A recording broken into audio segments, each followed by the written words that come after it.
The 13th floor.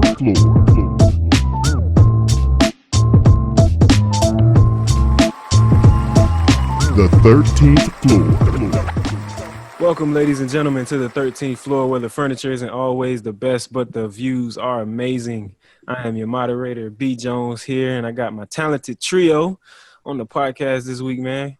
BJ, what's happening, man? Welcome back. Hey, man, it's good to be back. It's good to be back. Absolutely. You got your Eskimo thing on for the last week or so, last 10 days or so, up in Alaska with the retreat, with the church and everything. So we're excited to hear about that and everything that went on. Yes, sir. Absolutely. And then Coach K up there up top, man. What's going on, brother? I'm just hanging out, Y'all just leave me kind of here locked in the place. So it's been a long time since I escaped from the 13th floor. So I'm hoping to just see outside one day. But, they say the views are amazing. So exactly. So you should be happy. I just need y'all leave me some food. Nah, man, you good. You know what I'm saying? You had the fasting and everything. You don't need no food. You just need some water, some cayenne pepper. and apple cider vinegar. That's it, baby. That's it. Well, welcome, ladies and gentlemen. We got a great show lined up for you this week. First things I want to hit is Father's Day, man. Father's Day passed. And I really want to know, you guys give me your take on it, is what happened to Father's Day, because everybody that I talk to, it's just another day. And most men that I talk to, when they say, what you did or what you want for Father's Day, is just that peace. Y'all go, I'll stay. But we never really get that. I think most of the guys I saw, or even stuff that was posted or whatever, like you said, most guys just want like a chill day. They don't want to go out and do all the stuff if the kids want to do something, it's like if the kids want to take them somewhere to do something, most men are blind just because it's the kids and they're willing to do that. They want to do something spend time with the kids. But if they really have what they want, is just give me some peace. Let me just lay around, chill. I don't need to do nothing. Somebody give me some food, and then I'll be okay. Yeah, man. Obviously, I'm not as seasoned as you guys are with the Father's Day thing. So, I was asked, hey, what do you want to do? Or where do you want to go? Or what do you want? And I really didn't. It was like, hey, look, whatever, it's fine with me. I'm not pressed on any of that. But I think it was a little different up here this year, because we did eventually go out to try to go eat for dinner, and places were packed, and I'm not used to that. Usually I'm places for Father's Day are empty, but places were packed, and we went a couple places before we finally ended up. But I think the general consensus is that I think Father's Day now needs to be synonymous with the start of grilling season, because a lot of the fathers out there were just like, oh, well, they said they want to cook out, but I got to grill. I got to grill, yeah. That's always right. So I think that's now going to be the official start of grill season. I think that's what it needs to be. What you got going on for grill season, Coach K, man? I mean, we used to have the Brothers in Smoke posts and everything. What's happening? Well, I moved here for one, and winter's still ain't over.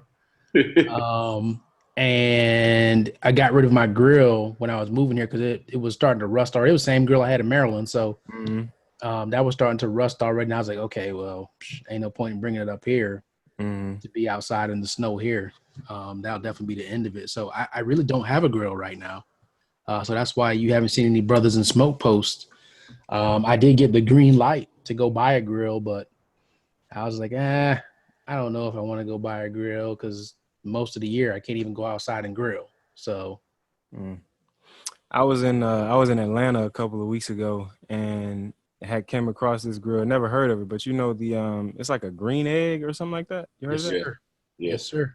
Yeah, I'm hearing that's like it's a ceramic grill. It's the gold standard of ceramic grills. Right. So you investing in one of those? Negative. That's a lot of money. That's a lot of money. Whenever I get the chance and I get to some place that I'm like, okay, this will work, I'll be subscribing to the Shiznit Kitchen grill maker. I think BJ got his grill. What is it? Grills. Brownsville Grills, where you can order your grill, they'll make it for you, and it's that's what I'm looking at. Yes, sir. I got you. Yeah, I still got this cowboy grill in the box that I got for it was either Father's Day or my birthday, like 3-4 years ago. Eventually, once we get out of this apartment situation, that'll get set up and everything. But I am thoroughly enjoying, and by surprise, this gas grill situation. It's much more convenient. I really You just got an outside kitchen. You got a stove outside. That's basically what it is, right? It ain't nothing but an oven, and that's what I thought. But like for real, I've been down there by the pool. I go down there probably like 2-3 times a week, man. Just because it's available or whatnot. Now the taste is obviously not the same. I got to get some wood chips or something to throw in there to get at least some of that smoky flavor. But it ain't as bad as I initially thought. The gas grill is for convenience. Like you say, if I don't really have the time to light up and wait and do all that stuff, I want to throw something on, or I got some salmon I want to throw in there real quick, and it's not really. I'm not gonna hit up all the charcoal. Just throw a couple pieces of salmon on there real quick. But when I got rid of mine and got this charcoal, like I don't plan on buying another gas grill. And if I do, it's gonna be something small. When I do my outdoor kitchen, stay tuned for that coming up soon. Absolutely. Once again, shout out to Shiznit Kitchen. For those of you that are listening, check out the Shiznit Kitchen. They're on Instagram, Facebook, and everything on the menu is the Shiznit. So definitely check it out. But yeah, man, I think a gas grill, I would get a small one just for those things that kind of smell up the house when you cook it. Like, yeah, go outside and cook that, just things, man. You got to remember island houses. No, man, not chitlins, man. Stuff depending on what you're cooking and what spices you're using. That aroma just goes through the whole house. Oh, bro. I'm not a fan of that. I don't like it. So that will be the reason why I end up I will have a gas grill, but I won't even call it that. I'll just call it an outside stove. Now, see, if you're using that Shiznit seasoning, and I live by it, ladies and gentlemen, I put that shit on everything, as they say. It's not the bad odor around the house, man. It's actually a lot of flavor, man. The white seasoning is crazy because it doesn't taste like anything in your hand. Like I taste all my seasoning before I put it on the meat, but you put it on the meat and it's just like it brings everything alive, man. It's crazy. So definitely check out Shiznit Kitchen on Instagram. Get your orders in. I'm actually about halfway through my larger bottle, so might be time to re-up soon. Yes. So if you're looking for sodium-free seasoning, absolutely. Yes, Shiznit Kitchen is where you want to order it from. Absolutely. So BJ, man, you back in this. Hold on, man. Before you get to that, man, I want to give a shout out to our 5-star rating on iTunes. Yes, sir. That came via C.S. Zakowski. And it says, phenomenal podcast episode. I think that everyone could benefit from listening and be encouraged to persevere through times of struggle. Also shows a great highlight of men of color who aren't often seen as sacrificial providers. This is definitely a must listen to. Shout out to C.S. Zakowski. We definitely appreciate that. And I promise you, as soon as we get our paraphernalia, we will be sending you a free T-shirt. So definitely hook up with us. Let us know what your size is, because you will have a T-shirt coming your way. That's what's up, yo. Why are you putting all that pressure on me, Coach K? What's going on, bro? Hey. Listen, man. I basically want a uniform for when I get on the podcast every week or something that I could wear. Bro, we good. We love the switch out. And I know you went real basic today. I'm sorry we keeping you from the gym, but if you're serious about it, you're going to get there after we finish anyway. We won't hold you. The gym closes at 10 o'clock. The gym is always open, bro. You got push-up on the ground. You got sit-ups on the ground. You got outside. And it's probably, 50 degrees outside? I need atmosphere. Excuses. In that particular case, I am about aesthetics. It's actually 69 degrees right now. It's not too bad. What? Perfect. You don't even got to put on a hat on. You don't got to put a hat on your head or nothing. You can just sweat and be good. Yeah. We'll move on to BJ's segment. Moving right along, as we say. Yeah. BJ, man, give us the rundown on the retreat, man. First and foremost, how was it just being in the middle of Alaska with the nature and everything and all 23 hours of that sunlight? Only word to describe it, and like you won't hear me saying that often, is beautiful, man. Like it's just like it blows your mind that there's places that they exist, but you get there and it's like it's the locals and You look around and nobody's out in nature. We're just loving it every minute of it. The 10 of us that came from Miami area up there, and we're standing like, there's nobody here to enjoy it but us. Like, everybody needs to witness this glory that's up here, man. So went to Wrangell, Alaska. So again, for those that I had never heard of the place before, I think Alaska, you think of the big mainland up there, and you got Juneau is like at the southeastern portion of it, kind of wraps around. You got all the Nome, Alaska, and all those other places up there. But just off the coast, north of Washington State, because we actually flew into Seattle, and it's extra like another hour and a half, 2 hours flight from Seattle north. But on the west coast of British Columbia, Canada, there's a chain of islands that's all Alaskan territory as well. Mm-hmm. And on most of those islands is like one or two towns. And this island called Wrangell, the city is called Wrangell. And you fly in, man, and all you see is water, islands, and the landing strip. It's like something out of a crazy movie. You see the landing strip, and you land, you get out of the plane, it's nothing but it's serene. There's no noise. Once the plane shuts the engine off, it's like silent. You got mountain backdrops with snow caps still on them. You got the water leading up to it. You got the airstrip in the plane. And you turn around, behind you is one building. That's the airport. Mm-hmm. The airport, literally, you walk in, and there's the desk where you check in at is like 3 people, where 3 people can check in people, and then a sitting area. That's the airport. Gina actually took a panorama of the inside the airport before we left, and literally just turned around in a circle to get everything in one picture. Wow. It was crazy. Security, so to put it like this, there's no metal detector for bag detectors, right? So you got a metal detector you walk through to get out to the plane, but they don't have a scanner for bags, so they had to manually open every bag and go through the bag with the wand and everything. They don't even have that.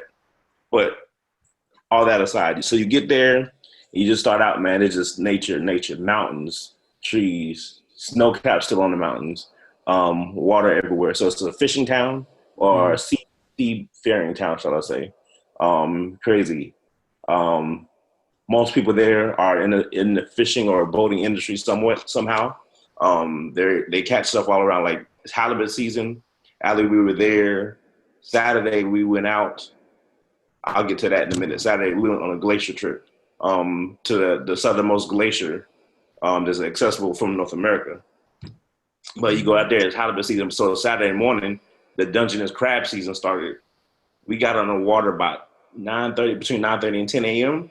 It started at 8 o'clock that morning. By the time we passed the place where they were dropping the crab pots and everything, man, there was hundreds of them out there. And people were on their second round. They had dropped them, got to the end, and circled back, started picking up the pots again and making their second round. Like it's that serious. And people like the way it's set up, man. People during hot seasons, you can make your yearly salary in 2 to 3 months. Yep. Wow. So there's good and bad that comes with that though, right? So we're talking to a lot of the people up there, what was going on. Good thing is, so people have the ability to make a lot of money, but because it's so isolated and not a lot going on, a lot of people don't manage the money correctly. Like, so there's huge problem with alcoholism on the island, right? Huge problem with youth finishing school and doing anything else because the pastor took us out on his boat. Was actually telling us like a few years back, probably like 10, 12 years back, he ended fishing one day, and he's not he does it for sport and for food for his family, right? Mm-hmm. There was a 14-year-old kid out there had this whole thing laid out on the dock, his whole catch on the dock. And pretty much they said at that point in time, 10 to 12 years ago, he had about $40,000 worth of stuff there. So you got a 14-year-old with a $40,000 worth of catch. What motivation does this kid have to go finish school or do anything beyond what he's doing? Right. So that's some of the challenges they have. But I tell you what, the town itself is only 2,500 to 2,600 people total. And if I got to be totally honest, not that much diversity up there. But we were welcome with open arms across the island. Didn't run into any issues. Didn't run into any problems. I saw the one black girl in the pictures. Yeah. And actually, she's adopted. Like she's adopted as a family up there that's adopted like 3 or 4 kids. She's from Ethiopia. The one girl is, I want to say, Filipino. And another little boy I think he was white American. But they were adopted. As far as the kids are concerned. But if you look at the town as a whole, there's not a lot of diversity. But from what we saw and what we witnessed and the people we encountered, we didn't encounter any type of pushback or feeling a sense of not being welcome. Yeah. Because I also found out while we were there too, it's actually some of the smaller cruise ships, a lot of them stop there. So they're used to the tourists coming in and used to doing everything else. So they know who's not local, right? Mm-hmm. There's a group of 10 of us, but man, when you get up there, the house we stayed in with like huge picture windows on the west side, like northwest side. Like every morning, to start the day out looking out, it's nothing but the water, mountains with the snow on top. If it's raining, you see the fog come down the mountains. Bald eagles out on the pylons. Every single morning when you wake up eating breakfast, this is just natural. Like I think we turned on the TV twice while we were there. Somebody wanted to watch the game. I guess the finals. Yeah. That last game, I think we caught the last like 10 minutes of that game. Somebody wanted to watch it. But it was great to be unplugged, not watching TV, not listening to the radio, not doing all that stuff. I kind of felt like the rest of the world didn't exist for like the 10 days we were there because I had no idea what was going on. That has to be the most stress-free feeling ever. We were just talking about this, me, Chris, and somebody else. I think we were riding around talking about how we would be if we didn't have like our cell phones. And I was telling them, you know, like I would probably be pretty good because I'm not on social media at all really anymore.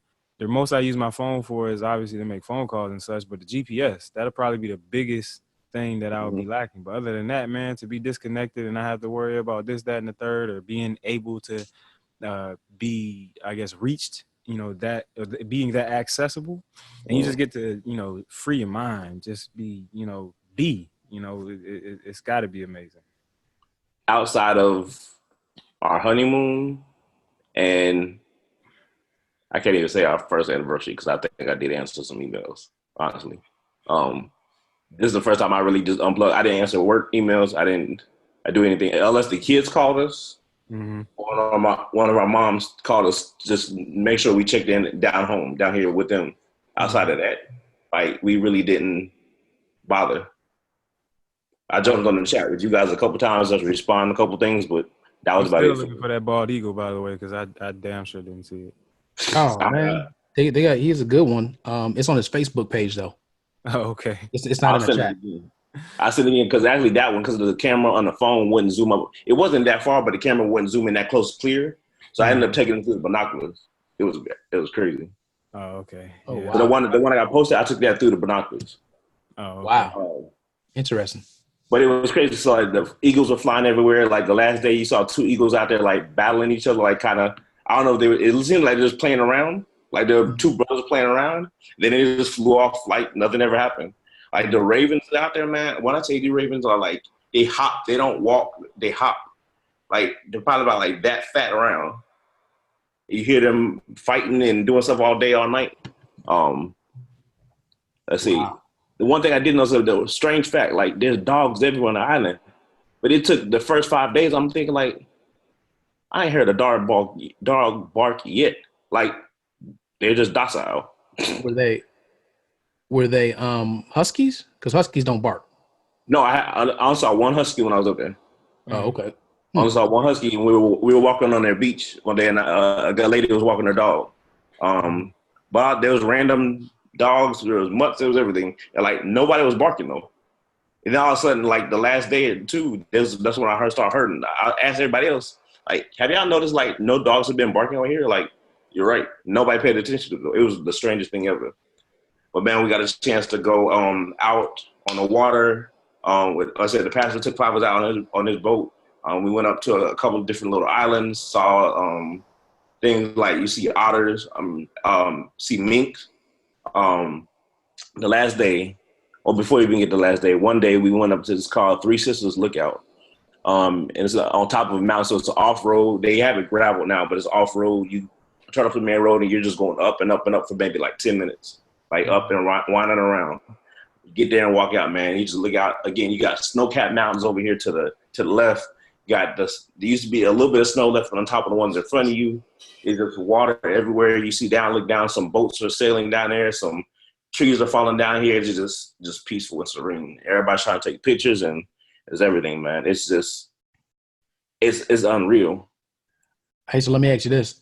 I know you talked about disconnecting during your travel, but was this, it's not the first time that you and Gina have been away from the kids for an extended period of time, is it? Or was it? No, not the first time, no.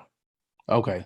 How was it being away from the kids and just, you're there in this mecca of nature, and also you're there also doing a service. You're providing, you're doing some servitude, right? Correct. So what was that combination? Do you feel like that had any impact on the two of you together? Definitely do. I think it had an impact on us as a family unit altogether, all around. Because when the kids first found out that we were going to Alaska and what we were going for. So let me paint that picture. 'Cause I know I talked about it last time, but whoever's listening might not understand the whole picture. So my church approached me probably December, January, about they were contacted by two missionaries in Alaska who live in Wrangell.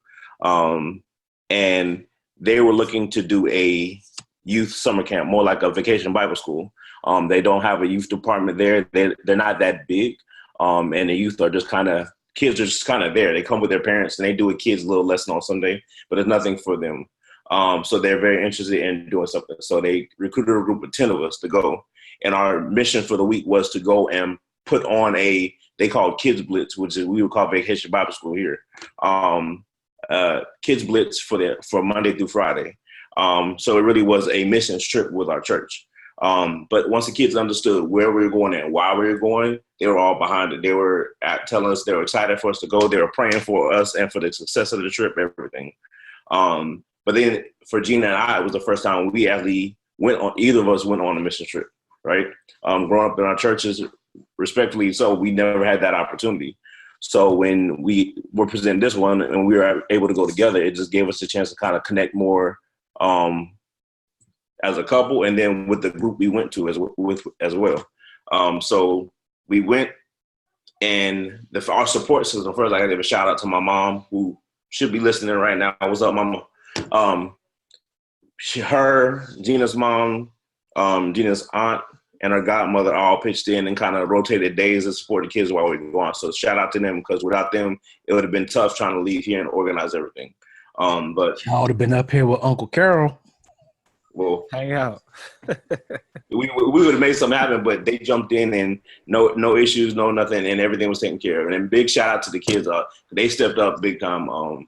I had to talk with them individually before we left about responsibility and take care of everything. And the report we got back was basically from all of them was we were only here to oversee, to make sure no emergencies happened. The kids took care. They got ready for the camp by themselves. They did pack their lunches. They did everything they were supposed to do. They were taking out the trash and doing everything without us being here, which made me think, why do I have to say it when I'm here then? Well, we're gone and they take care of everything on their own, but that just proves to me they can do it. So shout out to them as well. But it was a blessing to be able for us to experience that together. And then turn around and serve at the same time. So what did we do? We provided a 4.5 hour day for kids. From like 10:30, we got there about 10, and kids started arriving about 10, and the last kid probably left about 2:30. So about 4.5 hours worth of biblical-based activities, lessons and activities for them. Throughout the week, our highest attendance in a day was 58, but new kids were coming every day. And we saw a total of 70 kids throughout the 5 days. So 70 individual faces attended throughout the week. But that being said, so here's the thing. The elementary school, and it was only K to 5. We had a couple sixth graders that actually attended. But here's the thing. The elementary school there only has 200 kids in it. So we had well over a quarter of the entire K to 5 population Right. in attendance in our face for 5 days, over the 5-day period. That's amazing. So with that level of attendance, what do you think the impact was that you guys left on that community through your mission work? So I hope it's twofold. I hope is that they heard the message of the Bible, right?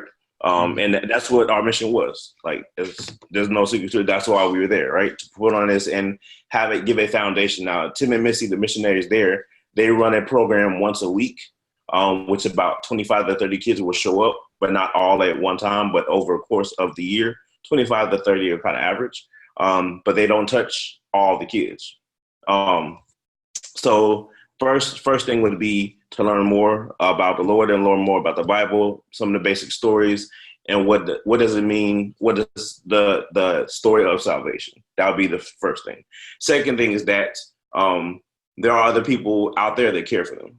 Because we had kids after the first day. When I tell you the connection with some of these kids is like phenomenal. And again, this is why I love kids. Because I tell you, kids don't care about the color of your skin, how much money you have, what clothes you wear, none of the case. If you show compassion and caring to them, they in turn, kids were coming up and hugging us at the end of the first day. Like, these kids were welcome with open arms. A couple kids were kind of apprehensive just because nothing like that, they haven't experienced anything like this before, and they didn't know what to expect. But nobody, to my knowledge, had a bad time or had a negative experience overall. We had some kids. There were a couple kids that have some disabilities as well. Mm-hmm. I don't know exactly. I want to say he's autistic, but I'm not 100% sure. I didn't go into details because it really didn't matter to me. I have experience in that field, right, dealing with special education, right? His mom, he made it all week, right? We had the first day, we were trying to get used to some of his triggers and everything. So we had some, not troubles, but just awkward moments trying to figure out what was his triggers and why he was reacting away.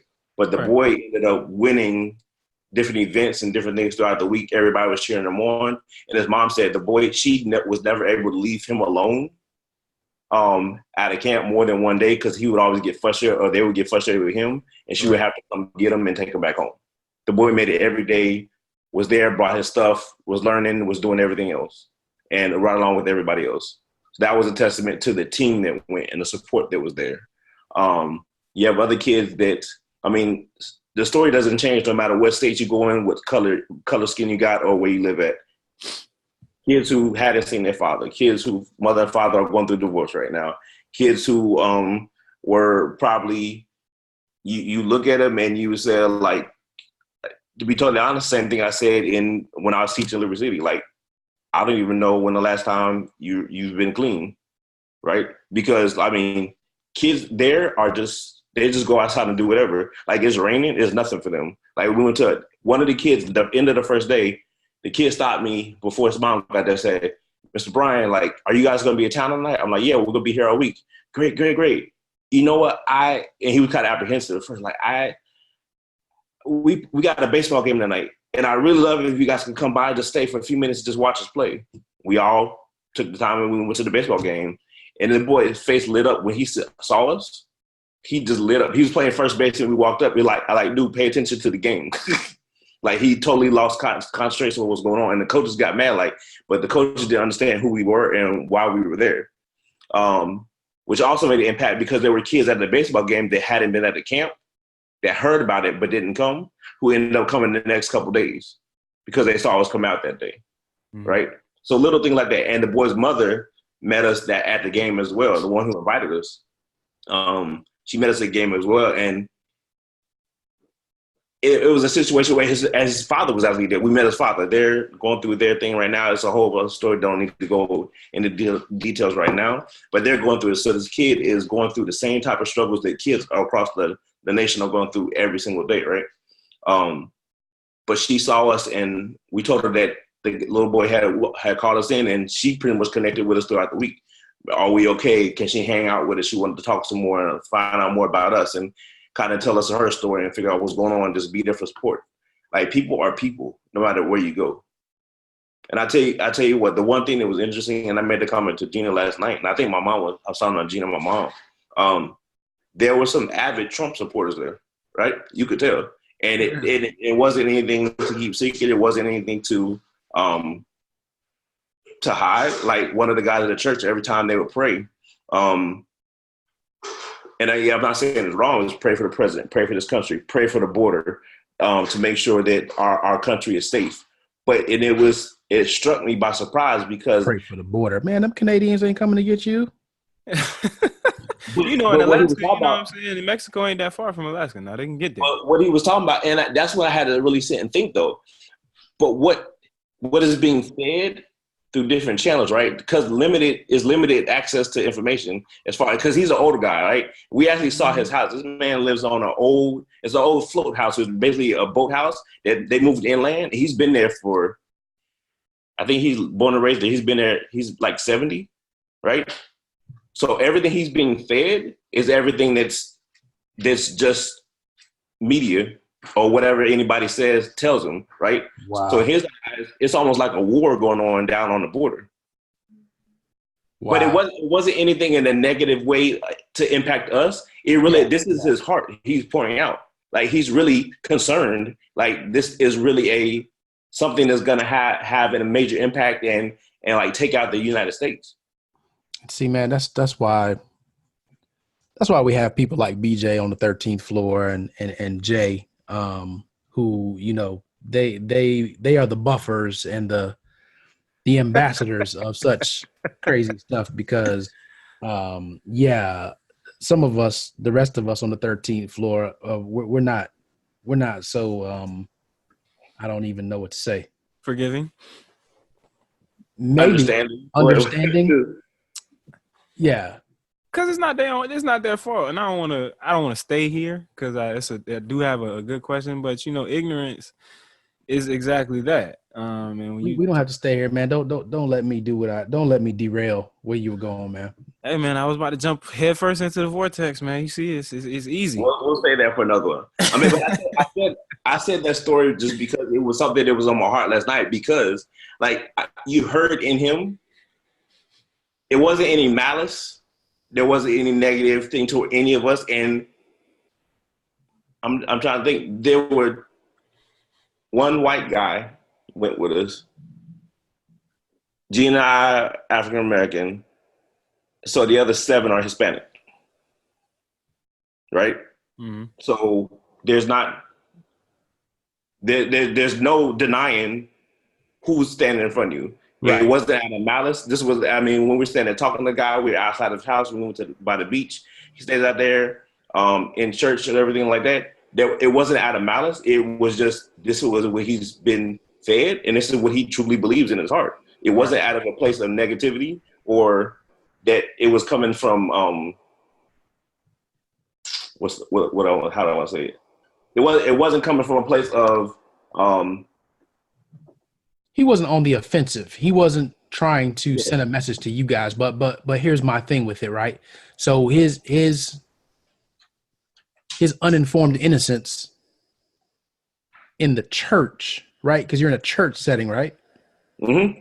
So imagine what that turns into outside of the church setting, and he's now imparting this on younger people that don't know any better.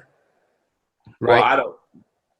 It's a possibility, yes. I see what you're saying. And I'm not saying about him specifically, but I think that's how all this starts. That's how the wrong agenda gets maintained, right? I agree. And that's part of privilege because you're protected from the truth and it's okay.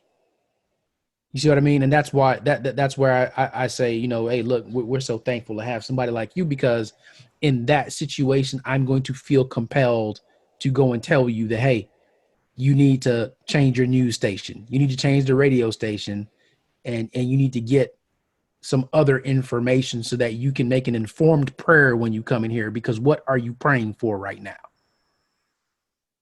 You see what I'm saying? There's no argument there. I understand. Yeah, there's no argument, and I'm not coming at you because I know you know. I'm just saying these are why I don't get invited. But when you have limited information, when you only have the basic news source, and your basic news source is AM radio, which I'm guessing is Rush Limbaugh. nothing from the other side, or not even anything neutral.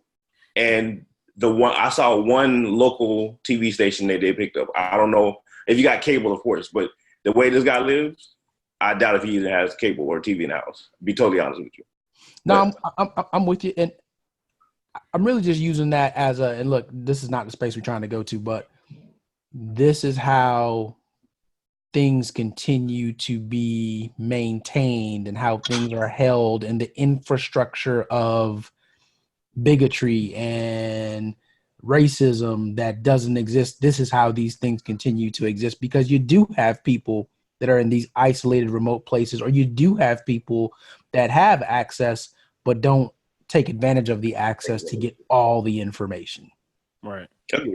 Because he's probably sitting there watching to see if any Russian boats are going to roll up wherever his thing is docked. You know what I mean? Like any moment now, something might happen. So let me pray for the border. All right, buddy. So what I was going to ask BJ before we got off on the tangent was, sorry, I apologize. It's all good. It's all good. You got to get it out, man. This is your opportunity to express. You know, the views are amazing. Excuse me. We do these missions and these trips, and we're always looking for the impact that we're always trying to have an impact on others. But oftentimes, if not all the time, we are the ones that end up being most impacted. And it's crazy how, I don't want to say most impacted, but we feel it. You know what I'm saying? There's something that's left, that's tangible, that's left with us. So what I want to get from you is, what was that one thing that you gained, or what did you gain most from this mission experience? Confirmation that the work I'm doing is where I'm supposed to be, right? Because I was there in a capacity of teaching, educating. No matter what platform it is education, right? For me, it was that confirmation, but also that kids are kids, and all kids need to be shown love, attention, and guidance towards knowledge. Whatever platform that be, and it doesn't have to be religious, but guidance. It is just confirmed that it didn't matter that if I went from South Florida. I probably went the longest trip possible, except going to mainland Alaska in the United States, or not counting Hawaii. I didn't count that. But on mainland, staying within the mainland from here to Seattle, it's probably, except from Miami to Seattle, we went from Fort Lauderdale. It's probably the longest trip you can make cross country, right? And the needs of the kids don't change. The faces may change, but the needs, their stories, their household situation, none of that changes no matter what. It didn't matter the color of their skin. It didn't matter their religion. It didn't matter what how much money they have. None of that changes. So for me, it was just confirmation that if we don't catch this generation with some tough, I'll say tough love, because you need that. Because there was some situation where, again, the kids are just being kids, but you have to step up. And you're in charge of this camp, or I'm in charge of the fifth and sixth graders, and now it's probably the rowdiest group we had, right? Yeah, backhand, Bobby. I had to do none of that. But I mean, these are kids. These are my kids, and I'm not used to them. But I also have to be stern enough to get everything across, right? But also, when I'm in front of 58 kids and I have to teach a lesson that day, I have to maintain a sense of order as well. So you do what you need to do to maintain that sense of order, right? But it's no different, because all of them respond to the same thing.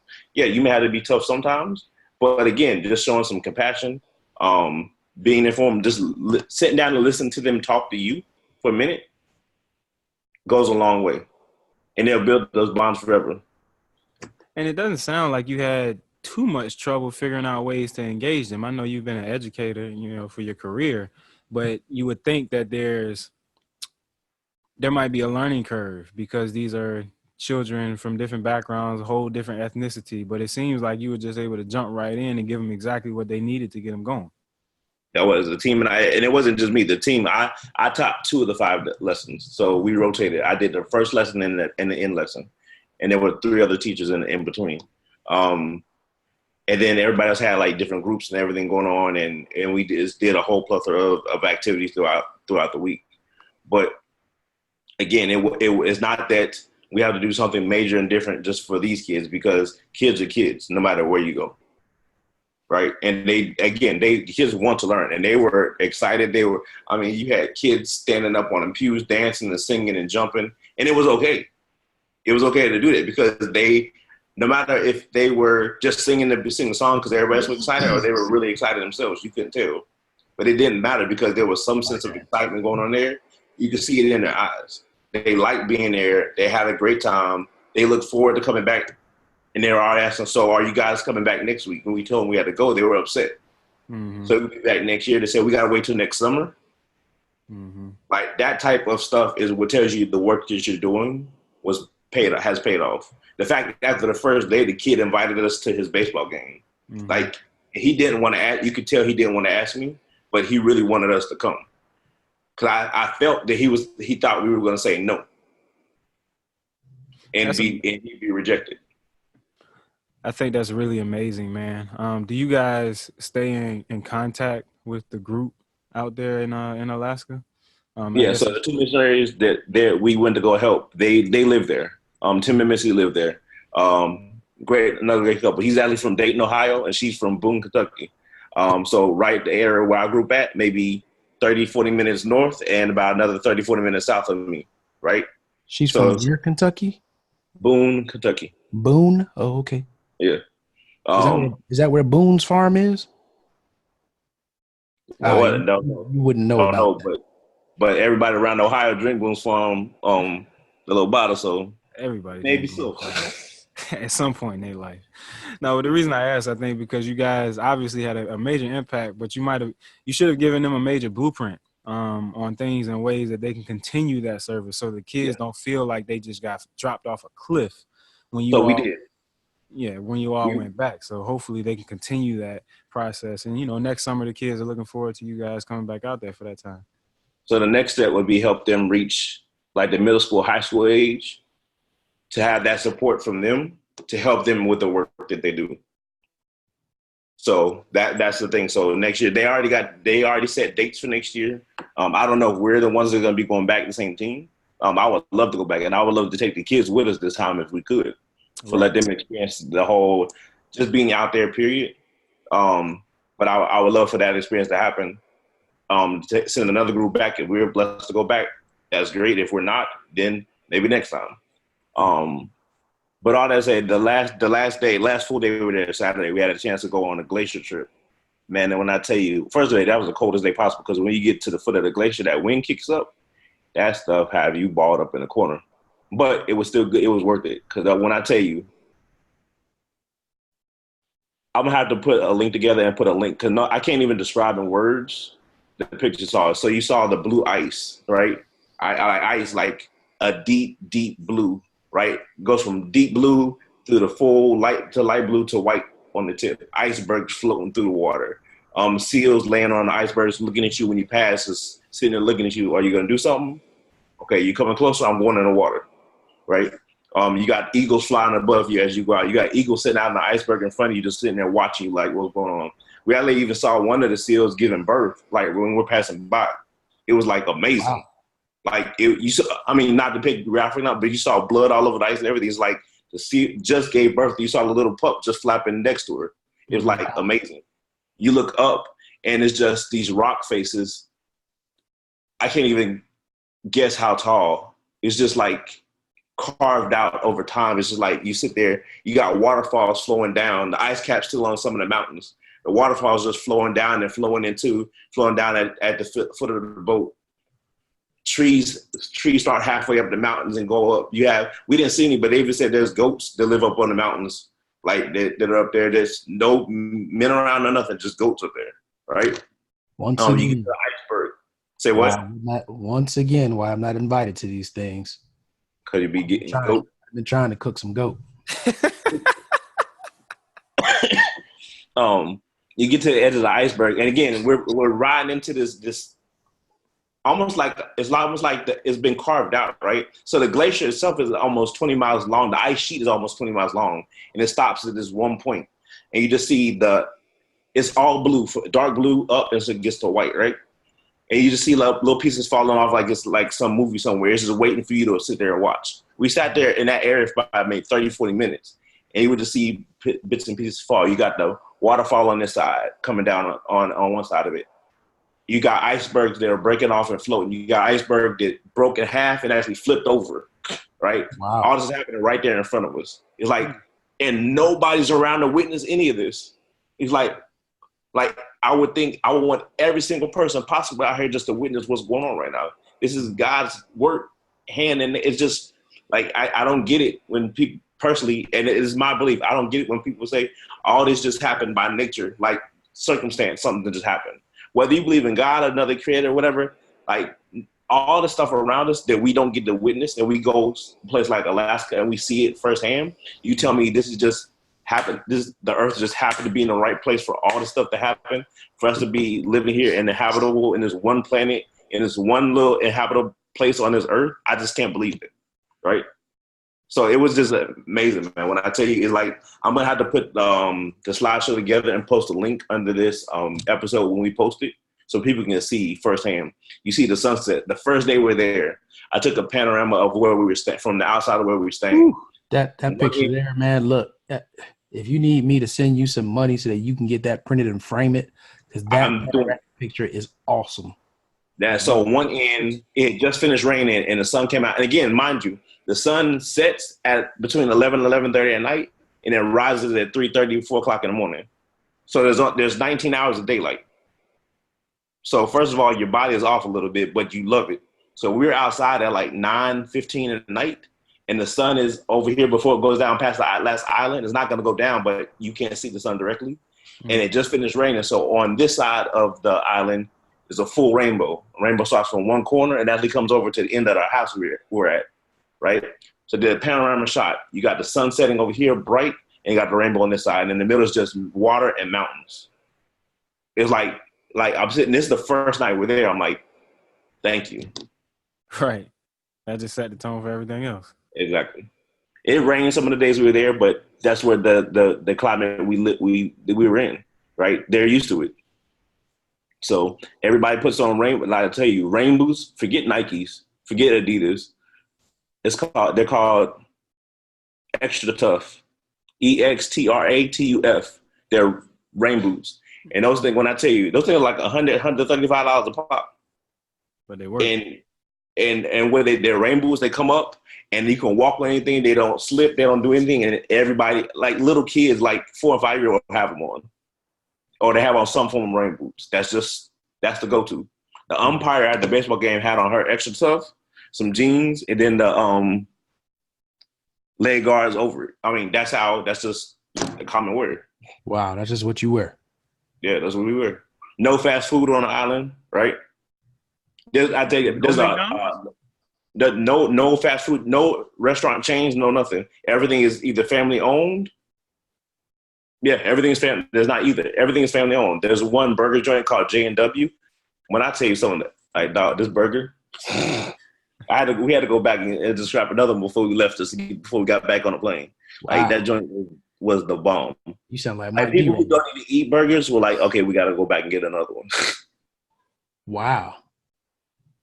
What was it about the burger? Was it the way it was cooked? Was it you could tell the quality of the meat, or it was the quality of meat and the way it was cooked. I don't know what they do, but I had a single the first time. Everybody like, you messed up. You should have got the double. I'm like, man, I'm not even that hungry. I got done with that single. Like, I should have got the double. Well, in these small towns, they're growing everything. It's fresh, so that cow was probably just slayed. Earlier in the day. So you getting that fresh, good grass-fed beef and everything, no preservatives and all that. So, it's real living out there, man. Had a chance to try halibut for the first. I never had halibut before. Oh, really? Halibut is good. Yeah. I never had it before. I like the consistent. Actually, we got the lady who owned the spot, the bed and breakfast we stayed at, brought us some that day, and I ended up cooking it for everybody because nobody really cooked fish, so I'll do it. And then we had some more that night. We had fresh shrimp somebody had caught Friday night, and I'm talking about a huge shrimp, like that big around, right? Seafood galore. Like Dungeness crab season had just started, so we didn't get to experience that. But hey, That's what people do. That's what goes on up there. But it was an awesome time. We had a great experience. Blessed to be able to go and so in the lives of the kids up there, the community. I mean, it got to the point where the parents who don't even most of the parents of the kids that came don't even attend the church. They just heard about it in the community and sent their kids. Wow. It was to the point where we were coming back home from the glacier trip, and I tell you, the crab season had started. We passed one of the moms of the kids on the boat, and she recognized it. Like, she recognized some of the lady outside, like, those are the Kids Blitz lady. And she started doing the singing and dancing that the kids were doing. That's hilarious. And everybody knew who we were because they know this group was in town from Miami. Like, we go in the shops and like, hey, that's that group, everything. So we were blessed to be there. We had a great time. Again, shout out to Wrangell, Alaska. Tim and Missy up there doing great work. Wrangell Bible Baptist Church. And we're going to make sure that we support them and do everything we can up there. They don't have a lot, so we're going to support them through some donation. The simplest things. Can we bring airheads and ring pops with us because they can't get them? That is crazy. So we loaded up on airheads and ring pops to take up there. Wow. Man, that's awesome, man. Sounds like it was a great time, man. I'm glad y'all had an opportunity to do that, man. And I'm glad it didn't turn out to be oh man, I already forgot the name of the movie, man. I'm glad it didn't turn out being a Get Out situation. No, none of that. I would have peeped that early. BJ want to get in, man. Like, he might be looking at some property up there. Right. That's the part BJ didn't tell us. I don't know about that. It was nice. I don't know about all that. I wouldn't mind go back up there and stay for a little while though. Like, if we had a group to go, it would be a nice place to kind of unplug, and just go like a couple strip to get there. So it'd be nice. Well, cool, man. Definitely appreciate you sharing. I'm going to give you an opportunity to rest a little bit as I go to Carol, because we got to start wrapping this thing up a little bit. So I'm going to go to Carol for Coach K. Right, because that was definitely the most that the podcast world, the audience has ever heard you talk. And you got really excited. And I'm not even going to let you get your intro in, Brett. I'm just going to go. But the reason why you all got to hear the excitement in his voice today and just all that depiction is because the man knows who he is, right? He's an altruist all day, every day. Hashtag Mortar. Yeah, hashtag Mortar Consulting. And look, for those of you out there, everybody's got a mission. Everybody has a mission. There's not one person on this earth that there's not some charge that you are supposed to execute, that you're supposed to do. But before you can get to the what and the why, you got to know the who. And that's why that was so impactful for BJ and for Gina, and for the people that went, because they know, hey, this is who we are. This is what we do. We go and we provide service. We believe in servitude. And that's why he's come back. He's fulfilled. He's satisfied. Look, he didn't get paid to be there. He went there, and I guarantee you that was more satisfying than when the direct deposit hits the bank. Don't get me wrong. He appreciates the direct deposit hitting the bank. He need to pay the bills, but right, he needs to pay the bills. He paid for this trip individually, so. Yep, paid for the opportunity to go serve others. And I'm not telling you all that everybody has to go out there and do that type of servitude, but definitely find out who you are. If you need help with that, just leave us a note on Instagram or on YouTube, Facebook, preferably YouTube or Facebook, and let us know that you want to know who you are. And BJ and I will help you out with that. The 13th floor will definitely help you out. But find out who you are, because once you find out who you are, it makes it so much easier to figure out your mission and to go out there and execute it. And that is what I would leave you with. Find out who you are, and then what is your mission? We all got one. We just need to figure out who we are and what it is. Yeah, we'll be more than happy to help you do that. Take us out of here, Brett. There it is, ladies and gentlemen. Remember, you can get this podcast on iTunes, Google Play, SoundCloud. Of course, like Kay mentioned, YouTube, and also on Vimeo. Catch the videos. Follow us on Facebook, Instagram at 13th Floor, please. Drop us a line. If you need to get in contact with us to get to Mortar Consulting, you can hit us at 13th Floor at flagology.com. If you want to get in contact with Mortar Consulting, Carol or BJ, where can they reach you at, Carol or BJ? They can reach both of us, either Carol at Mortar Consulting, that's MORTAR Consulting.com, or Brian, BRYAN, at mortarconsulting.com. Either one. And before we get out of here, I definitely got to shout out my man Mike D, who started his mission, accomplished his mission with the Community Cup. Definitely a great step in the right direction. Community Cup went down last weekend.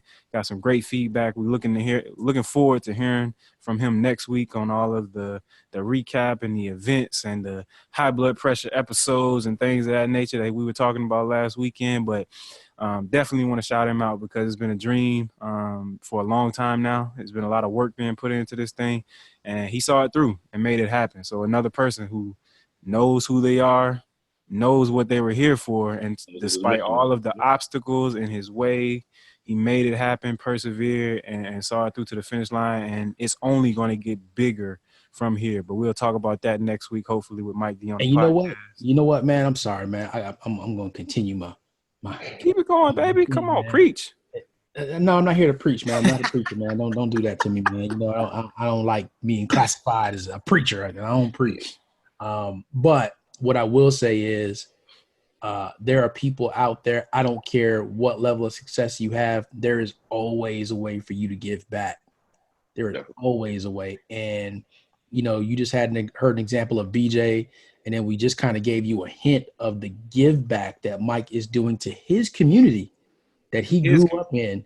His community went back, doesn't even live there anymore, but organized something citywide for his community. And it's definitely making an impact there. So find your way. That's the one thing that I'm going to tell you. Look, I don't care if you don't know who you are. Still, find a way to give back. There's somebody that can benefit from what you know and what you've been through. Tell it. There it is, ladies and gentlemen. We out of here on the 13th floor where the furniture isn't always the best, but the views are amazing. And y'all thought that we were just talking about the views. The 13th floor.